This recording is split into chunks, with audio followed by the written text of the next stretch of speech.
Então, muito bom dia, gente. Vamos continuar nossos estudos da Bhagavad Gita.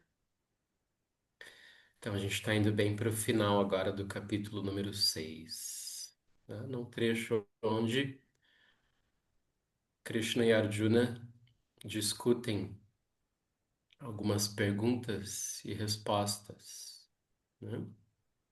A gente parou justamente no momento do texto onde o Arjuna ele argumenta que essa prática de yoga que Krishna está explicando e os resultados dessa prática de yoga, né, como uma forma de ver o mundo, um estado de consciência, né, que vai se tornando mais permanente para a pessoa.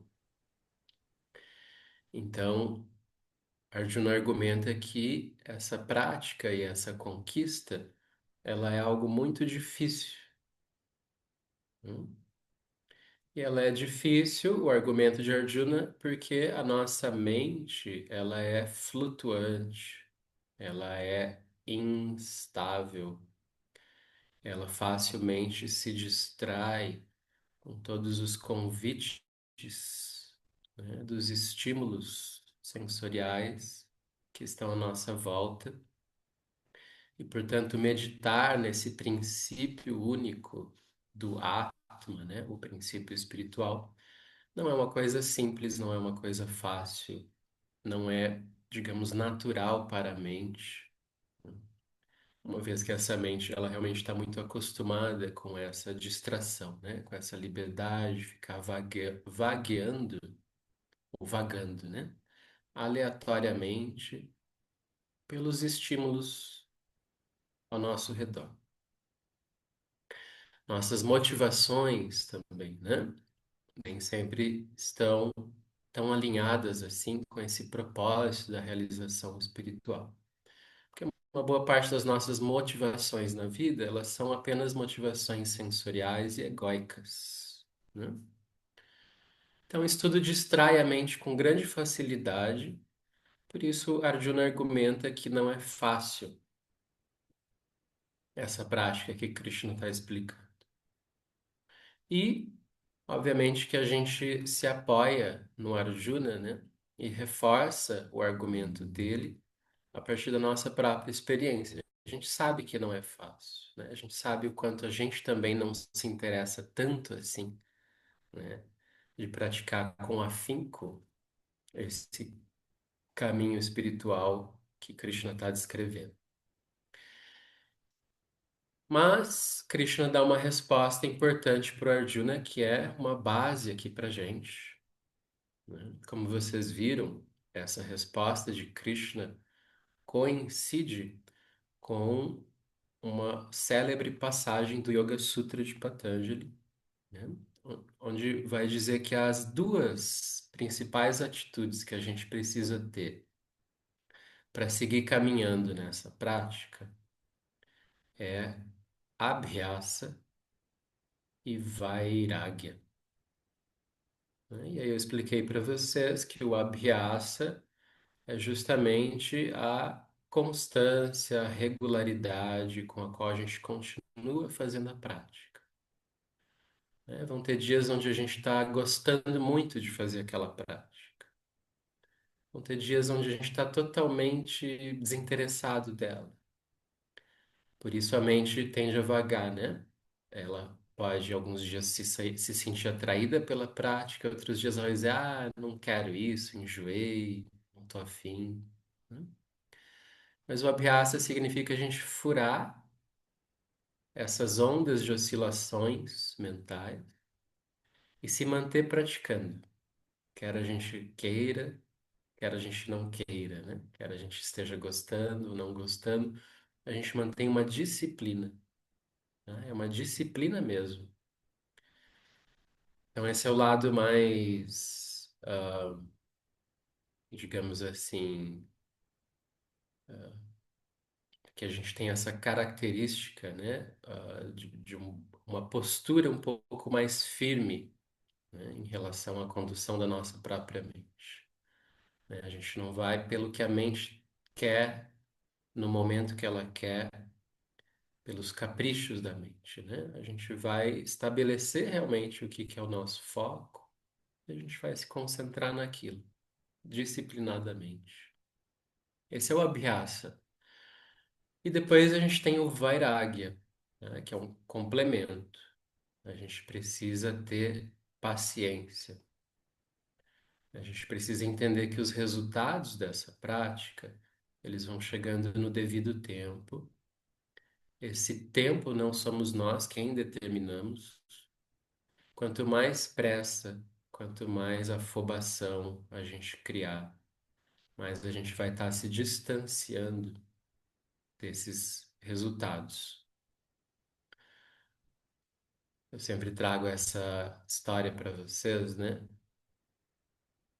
Quem assistia os filmes de artes marciais na década de 80, existe uma passagem lá do Kung Fu, onde o discípulo chega para o mestre e diz assim: Mestre, se eu treinar todos os dias, 8 horas, disciplinadamente, todos os dias, em quanto tempo eu vou me tornar um mestre?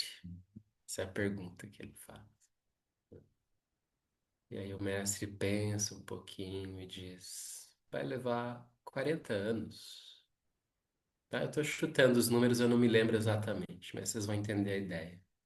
Vai levar uns 40 anos. Aí o discípulo faz o raciocínio matemático dele, né? E com a ansiedade que ele tinha de se tornar logo um mestre, ele diz assim: e se eu treinar com afinco 20 horas por dia, todos os dias, disciplinadamente? Aí o mestre olha para aquilo e diz assim: vai levar 80 anos. Então a brincadeira é, né? Quanto mais apego a pessoa tem, quanto mais pressa ela tem, né, para alcançar aquele resultado maior, mais tempo vai levar, né? No sentido de que a mente não deve ter essa relação afobada, apressada, né? Ela deve manter a disciplina, a regularidade e ela entrega, né, ao poder maior os frutos dessa prática. Esses frutos vão vir no seu devido tempo, não é a pessoa que controla. Portanto, a pessoa ela não deve também se desanimar, né, de pensar assim, ah, eu já estou praticando há algum tempo e não alcancei os resultados que eu gostaria. Mesmo em terapia é muito comum a gente ouvir isso, né? Ah, já faz um tempo que eu estou estudando e me dedicando ao meu autoconhecimento. E eu continuo voltando para aqueles mesmos redemoinhos mentais, né? Eu continuo repetindo aqueles meus mesmos complexos, né? É assim mesmo, né? A coisa vai um tempo, né? E ela às vezes parece estar melhorando, de repente tem ali uma volta, né, para algum padrão que a gente julga ah, inferior, né? E aí vai melhorando, de repente tem umas recaídas e assim vai indo, né? É normal. Então a gente precisa ter o vairagya para poder lidar com isso também, né? Não adianta a gente pensar num caminho que ele é só retilíneo. Ele é um caminho que tem todos os seus percalços, né? As suas subidas e descidas. Então a gente tem essa paciência, esse desapego, né? Vairagya muitas vezes traduzido como desapego, que é realmente saber esperar, né? E continuar se dedicando apesar dessas oscilações que vão acontecer, né? Então, Krishna diz que esse Abhyasa e Vairagya são as atitudes que a pessoa precisa ter para com a sua prática. Ele vai complementar isso agora no próximo verso. E logo já entra uma próxima pergunta de Arjuna para Krishna, que é muito interessante, tá? Porque Krishna já está prevendo a sua, o seu fracasso, né? Em alcançar esse resultado que Krishna está apontando. Então ele vai perguntar para Krishna justamente o que que acontece com essas pessoas que se dedicam um pouco para a prática, mas não alcançam o resultado final. O que que acontece? Tudo isso que ela fez de esforço é perdido? Então, essa vai ser a pergunta do Arjuna que a gente vai ver hoje. Vamos ao texto.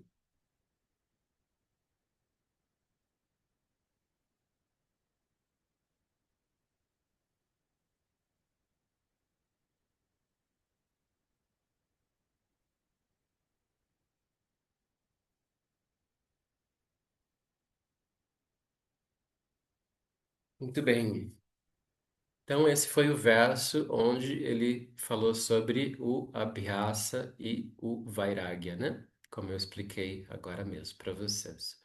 Abhyasena tu kaunteya vairagyena cha grihyate. Então, esse é o momento onde Krishna diz, né? Ó Kaunteya, ó Arjuna, pela prática e pelo exercício do desapego, a mente, né, pode ser conquistada. E aí, então, no verso 36, Krishna reforça que se a pessoa ela não se agarrar realmente nessa ideia de Abhyasa e Vairagya, aí não tem chance, né? Então ele diz aqui, ó, em minha opinião, isso é o Krishna ainda falando, tá? Em minha opinião, o yoga é difícil de alcançar por uma pessoa de mente descontrolada. Tá? Vocês podem, se quiser ficar com essa palavra descontrolada, termo aqui em sânscrito é asamyatatmana, tá?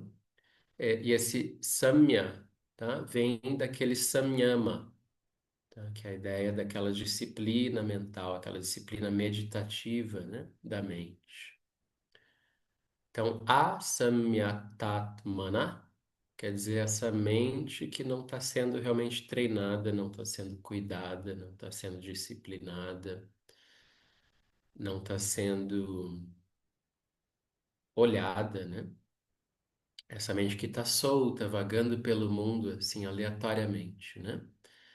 Então, para essa mente, essa pessoa que trata a mente dessa forma, tão solta, o yoga realmente não pode ser alcançado, né? Então, yogo dushprapa, quer dizer assim, esse yoga é muito difícil de alcançar. Dush quer dizer isso, né? Difícil.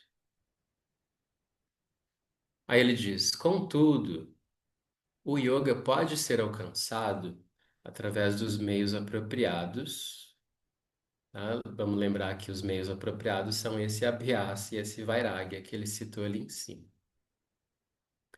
Pela pessoa que se esforça e que tem a mente sob controle, tá? Ou seja, que está realmente cuidando da sua mente, né? Conduzindo a sua mente nesse processo do autoconhecimento. Muito bem. E aí, então, como eu disse, Arjuna, prevendo a dificuldade que ele mesmo vai ter em alcançar esse resultado,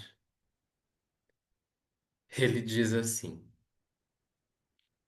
Krishna, o que que acontece com a pessoa? Vamos na ordem aqui do verso, como foi traduzido, né? Ele diz assim: se uma pessoa que é dotada de fé, mas apenas dispõe de um esforço inadequado,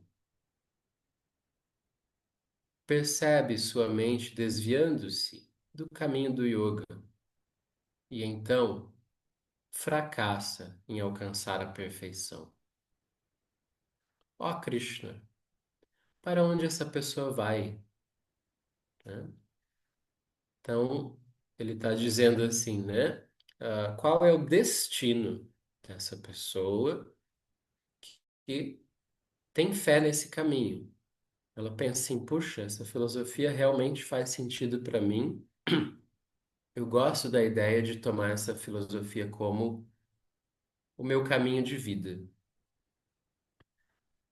Então a pessoa tem essa fé, ela tem essa confiança, ela tem ela se sente, né? Ela tem essa intuição, essa inclinação em direção a esse caminho. Mas ela não faz tão bem assim o esforço dela, né? A dedicação dela, a prática dela. E ela permite que a mente continue se distraindo com outras coisas. Aí o Arjuna pergunta: qual que é o destino dessa pessoa? Né? Para onde ela vai? Ah, pergunta aqui, né? Kam gatim Krishna gachati, né? Gachati tem esse sentido, né? O que ela alcança, para onde ela vai. Kam é a pergunta, né?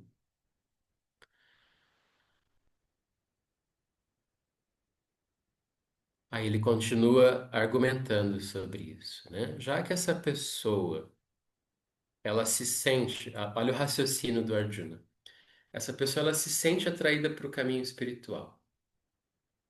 Logo, de alguma maneira, ela vai se desconectando, né? Vai se desprendendo um pouco dos seus focos materiais na vida. No entanto, ela não se conecta tão profundamente assim com esse caminho espiritual, a ponto de sentir realmente aquela satisfação, a ponto de colher profundamente o resultado dessa prática espiritual. Aí o argumento do Arjuna é assim: será que essa pessoa não vai ficar então numa espécie de um limbo, onde ela não colhe nem os benefícios da vida material e nem os benefícios da vida espiritual? Né? Como se ela ficasse parada ali no meio de uma ponte. Né?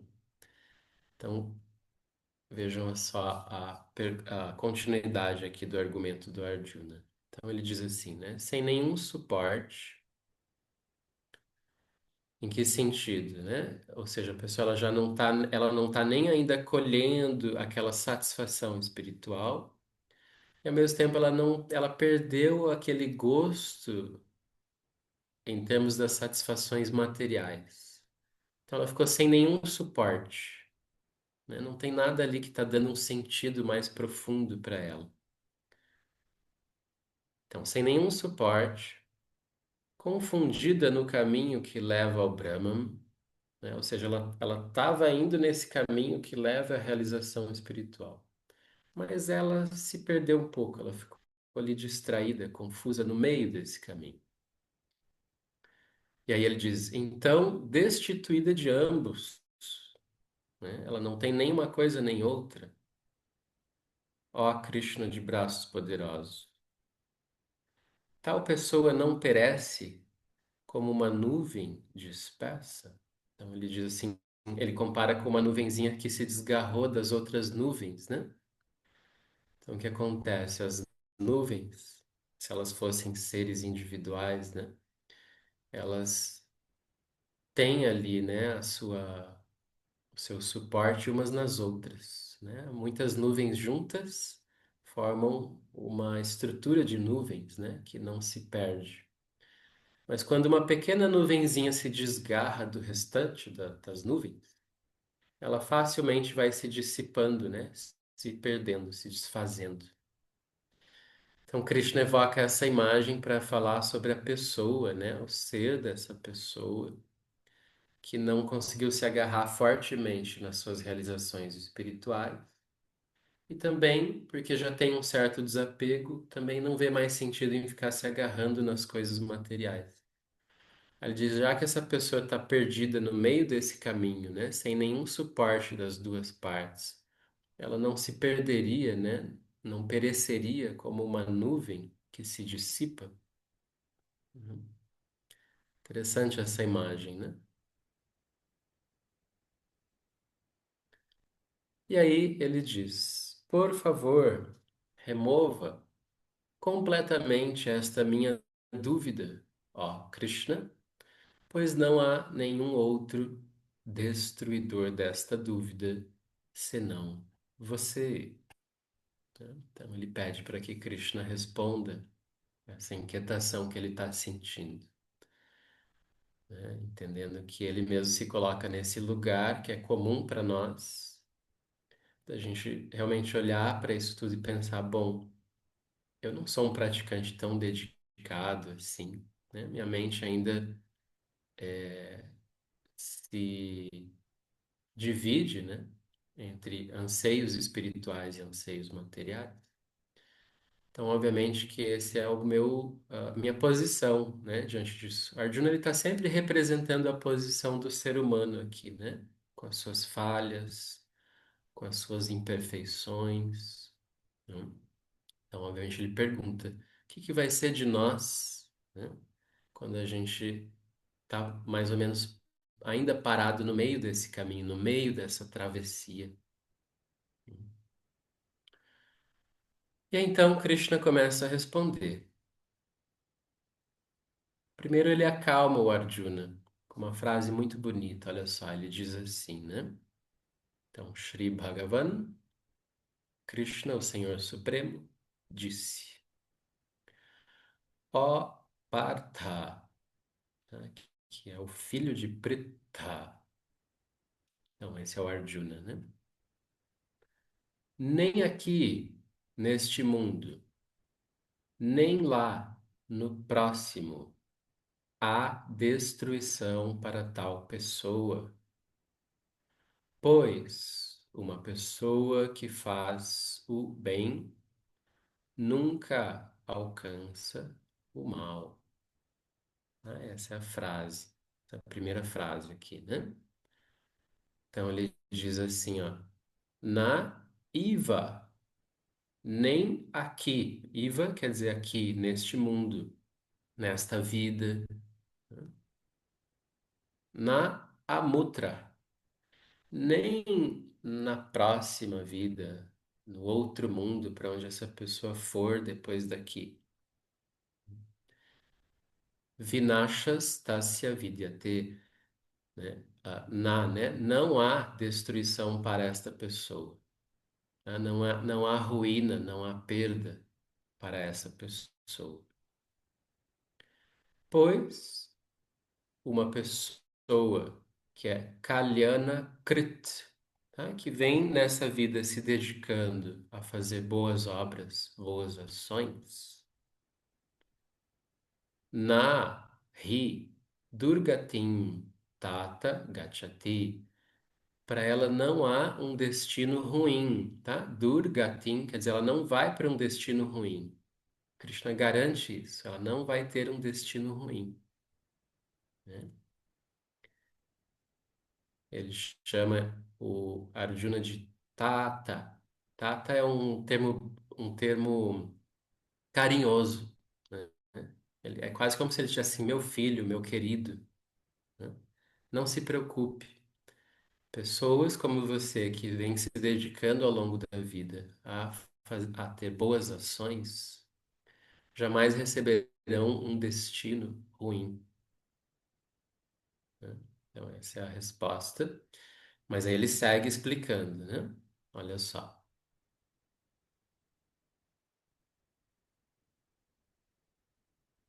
Olha só como que Krishna explica agora a continuação, né? Ele diz assim, que essa pessoa, essa tradução ficou engraçada um pouquinho, né? Que se extraviou do yoga, né? Muito bom, né? Se extraviou do yoga, né? Ela se perdeu ali no meio do caminho. Olha só, ela nasce novamente. Então, Krishna está fazendo de novo uma alusão a uma próxima vida, né? Ela nasce novamente numa casa de família próspera e pura, após ter alcançado os planetas das pessoas piedosas e permanecido aí por muitos e muitos anos. Tá? Então, deixa eu explicar isso bem do ponto de vista do que é realmente a visão védica, né? A gente já conversou em outras passagens que a filosofia védica tem esse pressuposto da transmigração da alma, né? Então, a nossa vida, ela não é só essa vida desse corpo. A gente já teve outras vidas em outros corpos antes, e a gente vai ter outras vidas em outros corpos futuramente. Não só isso, tá? Na visão védica, a gente não fica renascendo necessariamente apenas aqui nesse planeta Terra. Existem outros reinos, outros planos possíveis da pessoa renascer. E o que acontece? Na filosofia védica, é entendido que uma pessoa que adquire muitos punyas, tá? Vejam a palavrinha aqui, ó, punya. Punya quer dizer méritos, os méritos das suas boas ações acumuladas.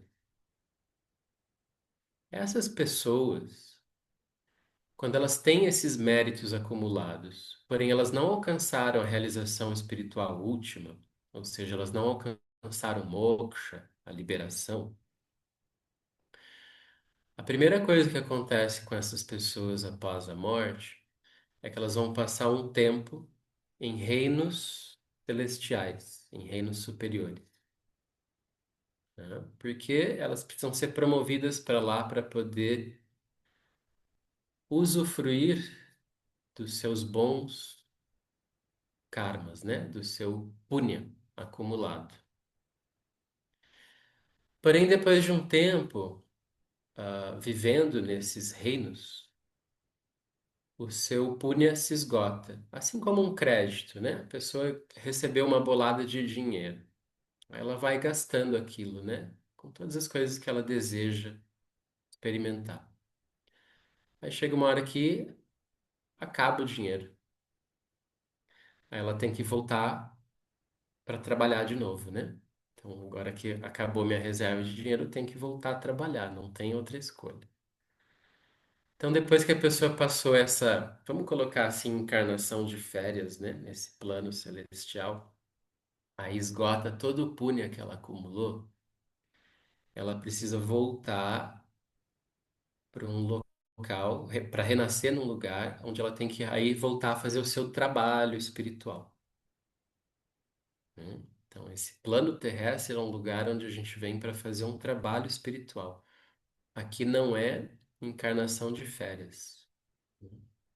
Aí a gente já, acho que todo mundo aqui já percebeu isso, né? Que a gente está trabalhando duro diariamente, né? Pelo nosso aprimoramento espiritual. Então, o que acontece? Depois da pessoa ter esgotado esses punyas nesses planos celestiais, ela volta para renascer.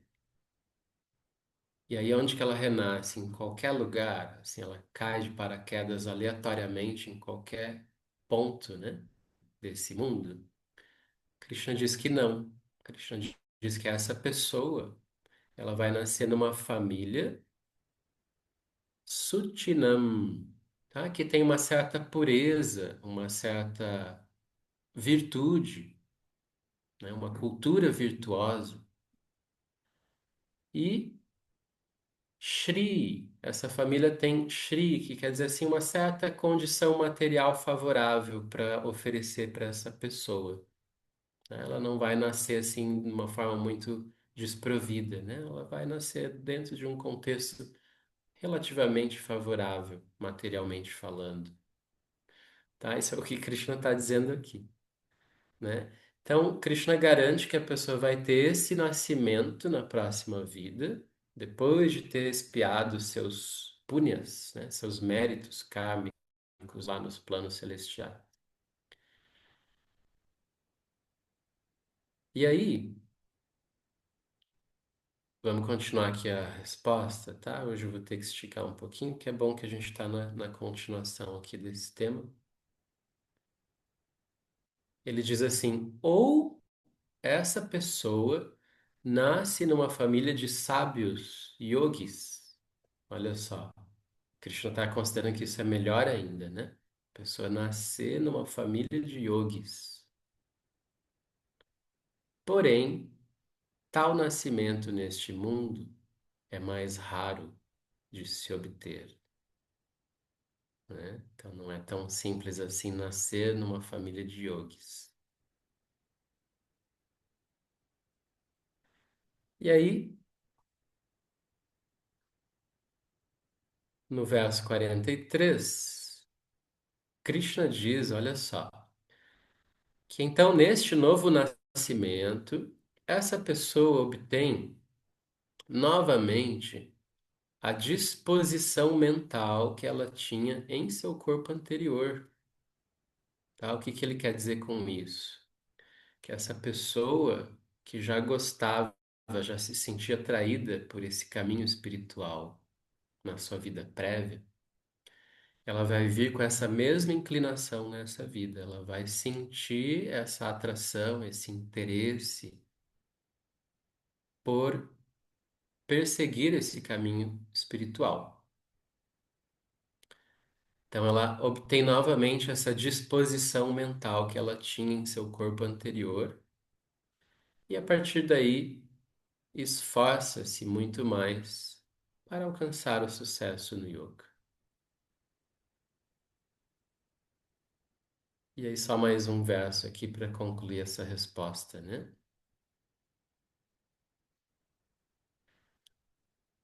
Por meio do poder de sua prática anterior, tal pessoa é impulsionada mesmo contra sua vontade. Olha só que interessante isso. Ele está dizendo que os sanskaras adquiridos, as marcas mentais que a pessoa adquiriu das suas práticas anteriores, no caso na sua vida passada, são tão fortes ali na mente da pessoa que elas vão impulsionar a pessoa em direção a esse caminho espiritual, mesmo contra a sua vontade, olha só, né? Ou seja, mesmo que a pessoa pense, não, eu quero, nessa vida, eu vou realmente escorregar mais a fundo, né? Pro, pro lamaçal ali, né? De uma vida totalmente materialista e sensual e egóica, né? A pessoa não consegue fazer isso. Krishna está dizendo aqui. Devido à força desses sanskaras que prevalecem na mente dela, né? Devido às suas práticas acumuladas de vida passada, ela vai se sentir impelida a ir para o seu caminho espiritual e não para uma vida materialista. E aí, então, Krishna conclui, né? Ainda que seja inquisitiva sobre o yoga, tal pessoa transcende o Shabda Brahman, tá? Esse Shabda Brahman quer dizer o mundo manifesto. Esse mundo que aparece para nós nessa forma dessa matéria, né? Isso que a gente chama de Prakriti.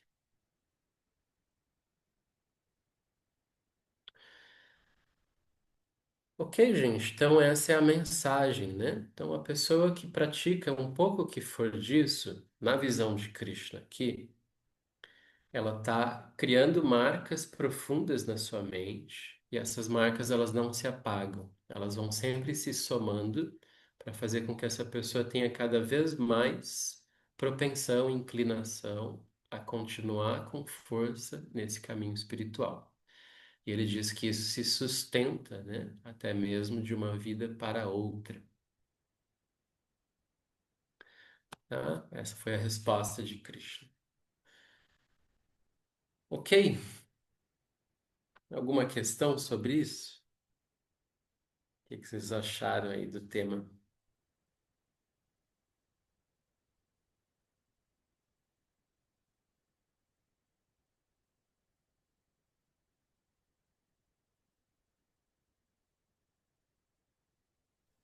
Oi, Marcos.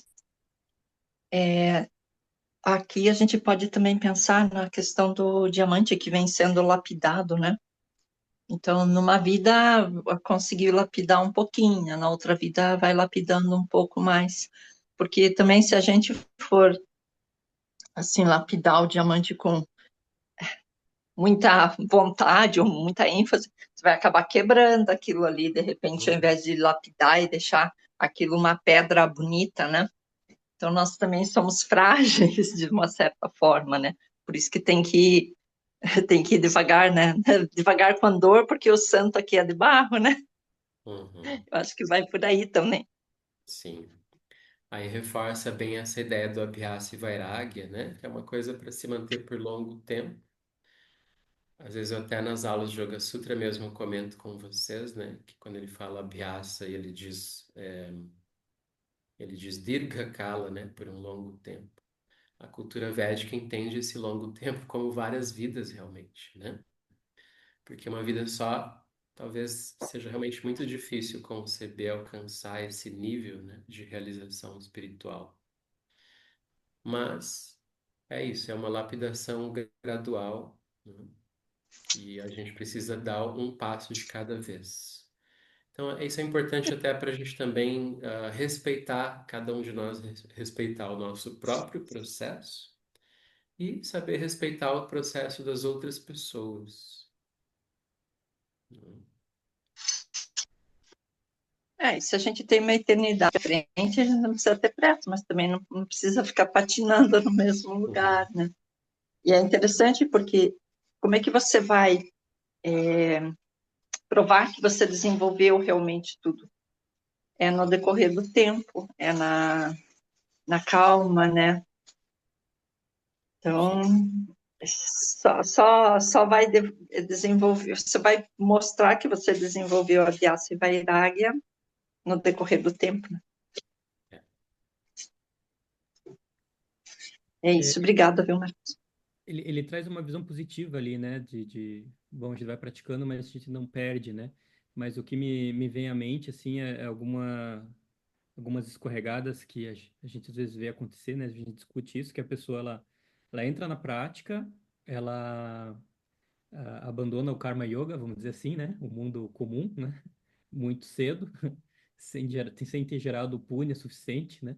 E entra num limbo, assim, entre uma prática ruim e sem prática cotidiana, né? Aí essa é uma visão, assim, que eu tenho visto como perigosa, né? Às vezes a pessoa, ela quer entrar na prática espiritual, mas escorrega na prática espiritual e abandona totalmente o mundo material, vamos dizer assim, né? E Uhum. aí fica num limbo ali, em que não vai nem para um lado nem para o outro, né? Então esse é o ponto que me veio à cabeça, assim, né? Apesar do Krishna ali ter dito, ter sido mais positivo, né? Do que a gente tem visto por aí. É. Esse limbo é justamente o medo do Arjuna, né? De ficar nesse limbo, né? Entre uma coisa e outra. E foi bem importante você retomar esse tema do Karma Yoga e o Jnana Yoga, né? Que ali ele já estava falando quase do Jnana Yoga puro, né? Pessoa se dedicando àquela prática de meditação e tudo mais. Então, o que acontece?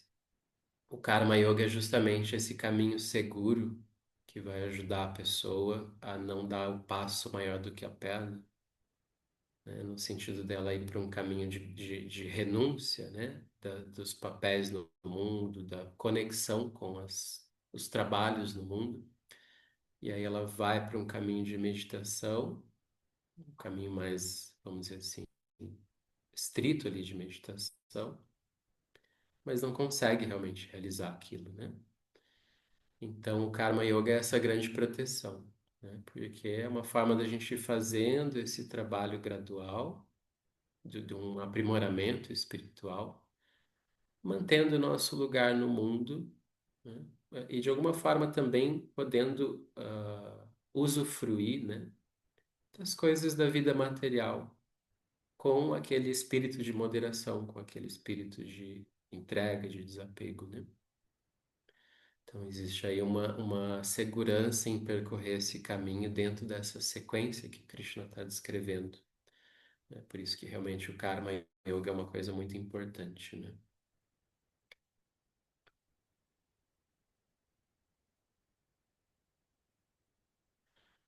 Ok, gente.